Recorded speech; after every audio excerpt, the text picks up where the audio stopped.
Hello and welcome to this week's reading vlog. I have an early finish from work today, hence why it's actually light when I'm filming, and thought I would just start off this vlog outside in the sunshine because I've missed it, and I think this is the positive, happy vibes that we need to start off a new month. So it is the 1st of Feb, it is Tuesday. I didn't read anything yesterday, so I didn't bother starting the vlog on the last day of January, but here we are with February, and I am sincerely hoping that my reading slump from January will be fixed this week. So I have plans. I hope to start the week with reading some old favourites, so I'm going to pick up at least one book that I know I've flown through in the past and done really well with, so fingers crossed that will be the push that I need to get me out of my slump. And then next week we have Polarthon, so I will be also letting you know in this vlog my TBR for Polarthon, some of the things I'd like to get to, what team I'll be on, things like that. So all of that content to come. But first things first, I think I'm going to actually go home and then get changed and go out for a walk this evening because it, as I said, is quite a nice afternoon going into evening.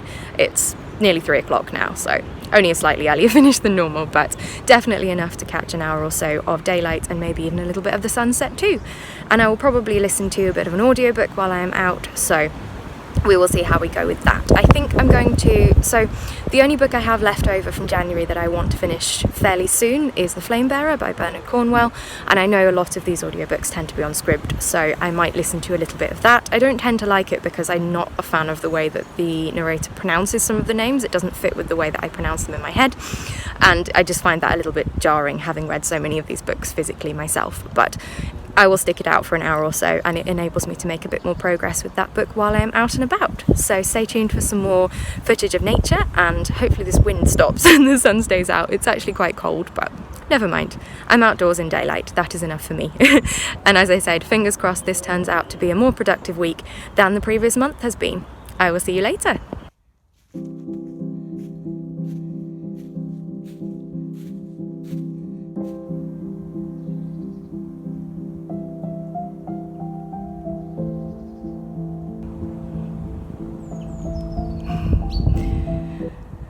Sunset light on the hilltop, paired with an audiobook, is just the perfect early finish to a work day.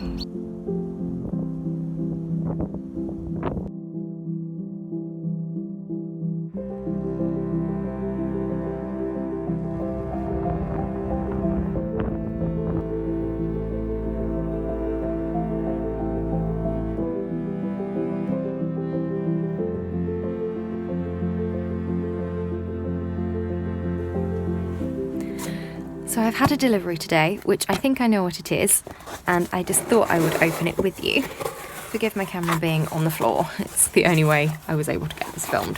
So yes, I think this is what I'm expecting. So I very excitingly have managed to get hold of one of the Polarthon candles. So this is, can you see there? This is the Goddess candle. It is a red currant, cinnamon, strawberry and cherry almond scent, which is very exciting. And the best part, I'll turn you around in a minute so you can see this up close, but this beautiful swirling blues and purples and a little bit of yellow as well, which is supposed to look like the aurora, the northern lights. Very appropriate for Polarthon, of course. So the Goddess was the only one I could actually find in stock. I managed to get this through Becca's Etsy shop, and everything on the website was already sold out. And I would have liked to get the Explorer's candle as well, as that's the team that I'm going to be in. But I thought better to have one than none at all. And this is perhaps the most stunning candle that I think Becca has made. So I'm very happy to have this. And if we do a scent test, oh, that's lovely. That's beautiful as well. Look at those colours. And it reminds me actually of, did you ever remember as a child that kind of grape scented smell that never smelled anything like grape but was really nice and sweet? That smells just like that, like a grape scented gel pen or something. Gosh, the nostalgia. But it's beautiful and it will look lovely in my room as well. So I very much look forward to lighting this and reading by it throughout the entirety of Polarthon. Hello. So, I'm very pleased to report that February is already going a lot better than January did, in that I have already finished a book this month. Granted, it is a book that I did start in January, but nevertheless, first book of the month completed, and I'm very happy about it. And I'm also pleased to report that it was a 4 out of 5 star. It did very, very well. It lived up to expectations. The book in question is The Flame Bearer by Bernard Cornwell. This is the 10th book now in the Last Kingdom series, which, if you've seen any of my previous vlogs, you'll know I've been working my way through this series over the past couple of years and thoroughly enjoying every single book in it. So I won't go into a synopsis of the series as a whole, but this being the 10th book, we are quite far through the story and the lifetime of our main character, Uhtred. He, in this book, at the start, is trying to yet again recapture his ancestral home of Bebbanburg, which is a castle on the coastline of Northumberland, which is actually based on Bamburgh Castle, which you can visit today. It's still there. So Uhtred, of course, is trying to win back his family home after it was stolen from his father by his uncle when Uhtred was just a boy at the very beginning of the first book, and is now being ruled over by Uhtred's cousin, who is also called Uhtred, just to complicate things. It's a family name, but there are rather a lot of Uhtred's in these books. But the plan to recapture the castle and the siege is thwarted somewhat by other battles and a call to war further south in England, so Uhtred and his companions have to go down and get involved in all sorts of political plots and high drama as usual. This book followed very much the same format that you often get with these books in the series, so there's a very strong beginning. We then have a little bit of a lull while we have lots of more of the political side of things play out, and then the action ramps up again towards the end and we have a good conclusion. The ending of this book, I think, is one of the best endings we've had so far. It felt like we've really made some progress in the story and in the series. We're reaching important points for lots of the characters, and it was just very well written. I love Bernard Cornwell's writing in general, but I thought in particular aspects of this book were particularly well written, so I really enjoyed that. The books never quite get 5 out of 5 stars for me, but the series as a whole is one of my favourites, so they're always in the 4-star range, some a little lower. This one is more towards the higher 4-star, definitely middling to high. I don't do like 0.5 stars or something, but it probably would be a 4.5 if I did. But definitely a strong book. I think there's only 2 or 3 maybe left in the series to date for me to read, so I definitely will plan to finish off this series, or at least catch up to date with this year. So more progress made, and a significant portion now of the way through a series, which is a very good thing at the start of the year as well. So a 4 out of 5 star read to start the month. And next up I'm going to do as I said in the opening clip of this vlog and try and pick up an old favourite of some sort. I have a few possibilities, something that I'm going to whiz through, something I know I've loved and devoured and got a lot of positive feelings out of reading in the past, so I'm going to go and browse my bookshelves and see if I can come up with something to read over the next couple of days. But definitely kicking off the month to a much better start than January, and I'm feeling so much more positive about my reading, which is a very good sign. Hello, how is everybody?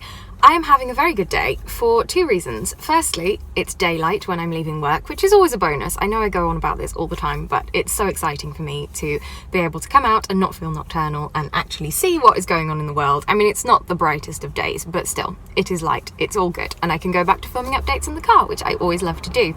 But secondly, and much more importantly, I think I might have broken my reading slump. I'm really, really hoping that this is the case and it's not just a fluke, but I've been feeling a lot better about reading over the past couple of days. I picked up an old favourite, which I'd planned to pick up a book that I knew I would race through, something that I have read very speedily in the past and that always drags me into the story, just to kind of reset myself and get back into the mentality of the passion of reading very voraciously that I always used to have. So I toyed with a couple of ideas, but I came across a book which I first read I think about a year ago, called Ophelia by K.M. Rice, who is an indie author from America who I actually follow on Instagram, and came across the fact that she wrote novels, so decided to pick up one, as I say, a year or so back, because this particular story sounded really interesting. So I'll just kind of give you my thoughts on what I thought of it the first time round, because it was very much the same this second time.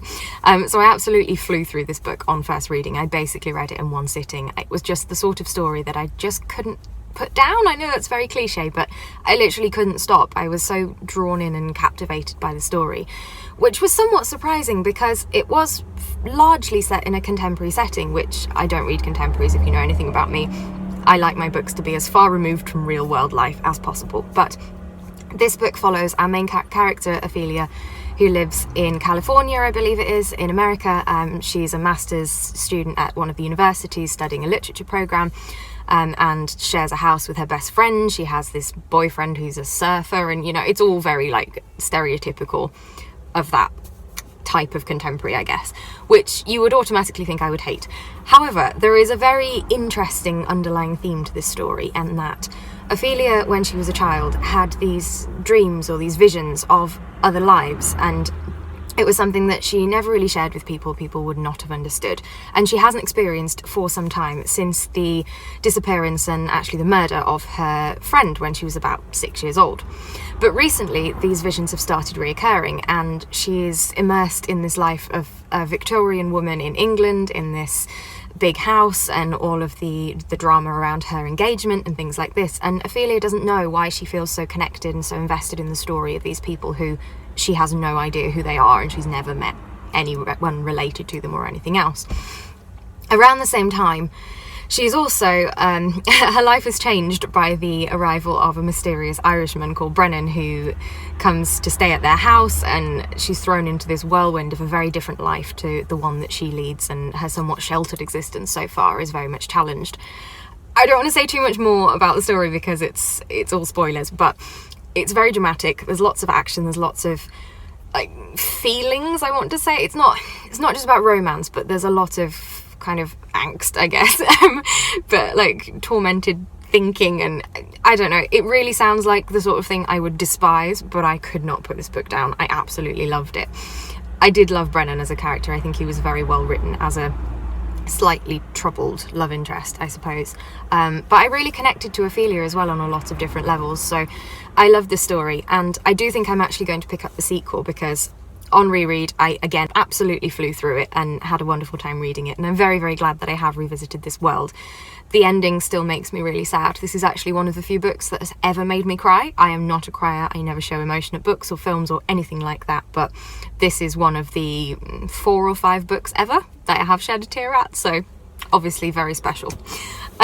So I think I'm going to pick up the sequel. I'm not sure, I think I'll probably pick it up on Kindle or as an audiobook or something that I can get through, if it even is out in audiobook, I don't know, but I might try and find an ebook that I can get relatively cheaply online that I can read through quite quickly, because I don't want to have to wait for it to be delivered physically. And I don't know if this will be one of those series that I love the first one and then kind of want to stop and not ruin the story for myself, or if it will be a series that I end up absolutely loving every book from. I think there's 3 out so far. So I'm going to go home this evening and pick up Priestess, the second one, and hopefully that is that for Reading Slump. I have cured it with a very quick read, and fingers crossed we can keep going in the right direction now. But I'm going to carry on with this series for now, the Afterworld trilogy it's called, or series, however many there's going to be. I want to carry on with that for now because they have inspired me so far to get back into reading. I feel like I haven't breathed for about the past 5 minutes. That was quite the ramble, but sorry, I just wanted to rave about this book and the fact that I'm very happy that I am potentially out of another reading slump. Possibly my worst ever reading slump, actually. But this wonderfully captivating read with such beautiful writing has definitely drawn me back. So let's go home, let's pick up the sequel, and I will let you know my thoughts when I've read that one. Hello. So, second day in a row, I am coming to you with an update from my car after work, and with an update that I've finished another book. I am very, very pleased to report I do seem to be getting on much better with reading at the moment. So, as I said I was going to, I went home last night and found an ebook of Priestess by K.M. Rice, which I proceeded to read the entirety of last night. I didn't love it as much as the first one, but still a very good book. It was a very fast-paced read, as with the first book, and did follow a lot of the same plot points and some of the same characters in their various versions. However, the main problem with this book was not actually anything negative about the book itself or the way it's written, it's just a personal preference of mine. So the majority of this story is set in a First World War setting in France, in Europe, which is not a period of history I particularly gravitate towards when reading. I learned an awful lot about the First World War at school during English and history for my GCSEs, and just basically did it to death, and I never ever want to read anything about the war ever again. So I don't tend to gravitate towards books with that setting. it was very well done, I think, for representing the time period and the descriptions, and you can tell that the author had really done her research and made sure that it was as accurately represented as it could be, and with, you know, real factual events that happened and dates and things like that. So it was very well done. It just wasn't my personal preference. I didn't enjoy the book as much as I had done the first one with the modern setting, which is again very strange for me, because usually I hate modern books, I hate contemporary settings, and I would much prefer a historical setting, but this is one exception to the rule in terms of history for me. Also with the story, so I said about the previous book, I don't want to give too many spoilers, but it follows the concept that you have these same group of characters who are almost reincarnated, or who are present in various different time periods in slightly different forms, but it's still basically the same person. And the version, if you like, of Brennan, one of our protagonists in the first book, is Johnny in this book, and I didn't take to his character as much. I liked him, but I didn't feel the same connection to him as I had with Brennan, which again made me very sad, because he was probably my favourite character in the first one, and I'm really sad he wasn't really in this book. But nevertheless, again, that's personal preference. Other people might really like Johnny's character, so regardless, it was a very good book. It just wasn't as personally effective for me, but probably still a 4 out of 5 stars, just not a 5 on this particular occasion. But it's definitely something I will carry on reading. I'm going to carry on with the series and get hold of the third book at some point. I don't know when that will be, but I would like to carry on, just probably not immediately.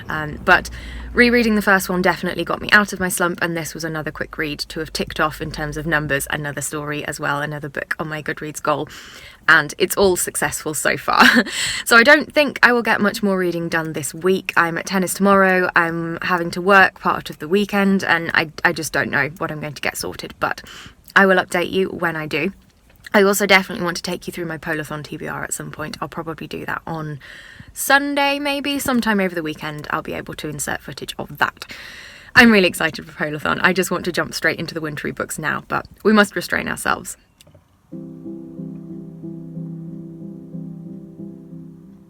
It's very cold this morning. I'm just going into work. I've had to do an extra shift this Saturday morning. Only a half a day, thank goodness, but not really what I would have hoped for. I would really have rather liked to spend the morning in bed, but this is the difference. 2 in the week. This car park is normally full at this time of day. I'm the only car in it. Anyway, let's get to work. I will chat to you later about what I'm going to read and my plans for next week for Polarthon. Hello, so I thought I would just do a quick sit-down segment just to take you through my proposed TBR for Polarthon next week. So Polarthon is the second part of my grand plan to get myself out of a slump, because I will have a fixed TBR, set prompts to fulfil within a certain space of time, and I also will have hopefully lots of reading sprints to follow along with to give me lots of opportunities to prompt me to read as well. So fingers crossed this is the other boost that I need to banish the reading slump at once and for all. So for Polarthon, we have several different teams that you can participate in, but I have decided to follow the Explorer's Path, which is team captained by the wonderful Gavin from How to Train Your Gavin, one of my favourite people to watch on BookTube.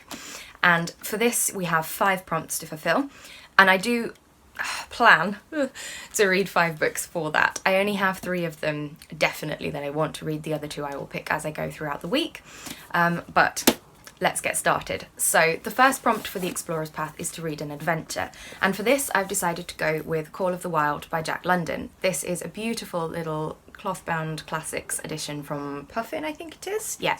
I have a whole series of these, which you can see here behind me. I have basically the whole rainbow, and I particularly love this one because of the colour and the gorgeous design, which just screams polar vibes and wintry aesthetic, and I think will be perfect for this prompt.